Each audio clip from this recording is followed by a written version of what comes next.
Good morning, MCC. You know, I remember, or one of the very first memories that I have was actually when I was like 4 or 5 years old.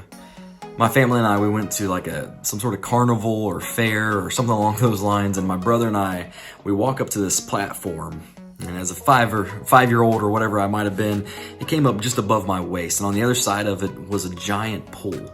There weren't people swimming though. It was actually these little boats just kind of flying back and forth all over the place. On the outside were people with remote controls directing them.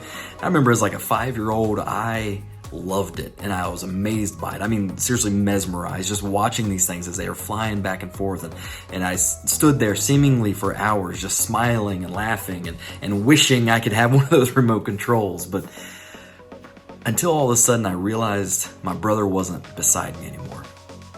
I remember this fear sweeping over me. I mean, even to this day, I can experience the same anxiety that came over me in that moment of feeling alone. And I whip around and I'm trying to sweep the crowd looking for him, and all I can see are these giants, these adults that are surrounding me. I mean, hundreds of them walking back and forth and all over the place, and I don't see my brother anywhere.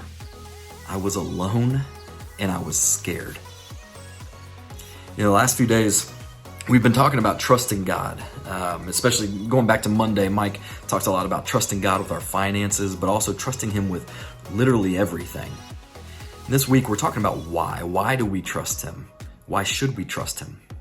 Reason number one yesterday was that God will provide everything that is good for us. Reason number two is that God will not leave us or abandon us. In fact, we see that actually in Deuteronomy chapter 31, verse 6. It says, "Be strong and courageous.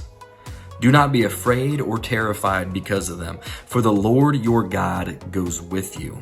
He will never leave you nor forsake you." If you're like me, if you grew up in the church like I did, you've probably heard this verse 1,000 times or more.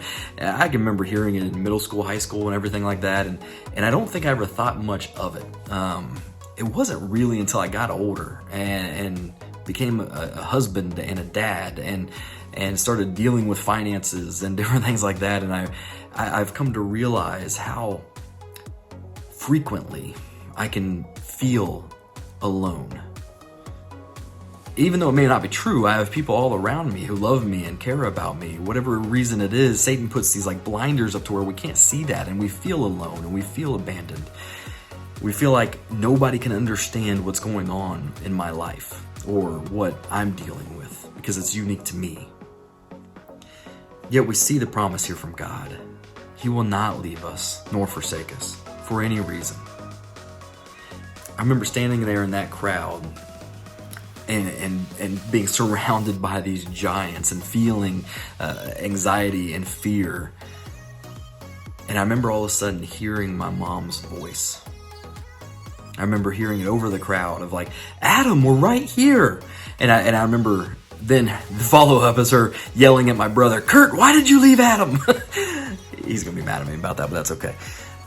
But I remember hearing that, and I remember this feeling of peace, this feeling of safety and security, just like overtaking the fear and the anxiety. And I remember running to my mom's voice and wrapping my arms around her.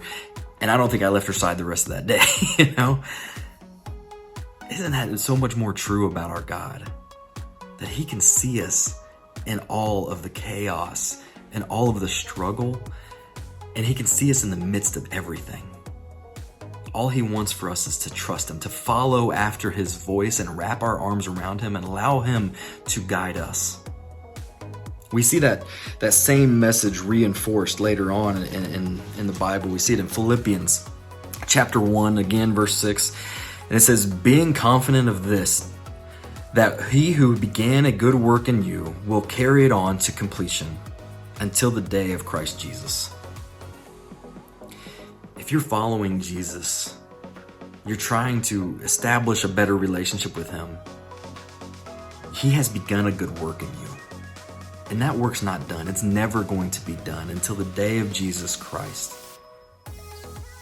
Meaning, He's not going to leave you because He's still working on you. He's not going to leave you because He still loves you. So I think the way that we can live on mission in this is that we can start to hand over all of our trust to Him. Those areas of our lives where we feel abandoned, maybe it's in our finances, we feel like we don't know what our next step is. Maybe it's our job, we have some sort of job security or issue going on at work, or a relationship that we have with our friends or with our family. Maybe it's some sort of addiction that we're dealing with. We feel alone and we feel abandoned. Start to own that truth and start to trust God with those things in our lives, that He will navigate us through them and He will not abandon us.